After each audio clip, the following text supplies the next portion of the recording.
Hey y'all, so you remember the other day when I made my video about Nicki Minaj saying Don Lemon should be arrested and go to jail for 40 years and all the other homophobic crap she touted. And I said at that point, Don was not going to be arrested because he was practicing his right, which is constitutionally protected, freedom of the press, his right to free speech. He is allowed to, in his reporter capacity, be there. So the judge completely threw this out, which got Pam Bondi all in a tizzy because she wanted Don to face some charges. But the judge said, not happening. We're not filing any charges on Don.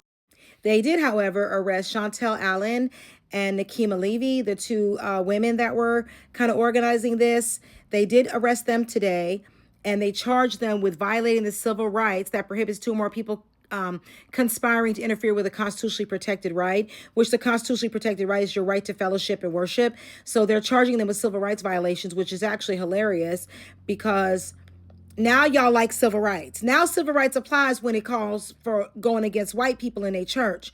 But when it's black people, y'all just said a week ago, the civil rights movement never should have been in place and we should have never gotten civil rights. But now, because it's affecting white folks, civil rights matters, right?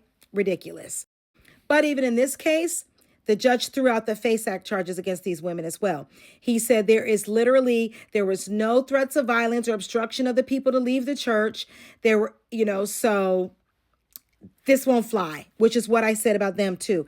They were not going to be charged with this, which someone argued with me about that too, because I said to be qualifying for the FACE Act, they had to obstruct people from leaving. They had to damage property. None of that was done. So did they disrupt the service? Absolutely, which is why they got those two charges. But they didn't do anything that qualified as FACE Act violations. So my thought is with the two charges that they did do, I seriously doubt they'll do any jail time. They'll probably get some probation on those charges and move along. But as I stated, Don is just fine doing his job, and that's that. And Pam Bondi can be down there in Minnesota being mad all she wants, but she really needs to worry more about the fact that when all this is said and done, her ass will be the one going to jail.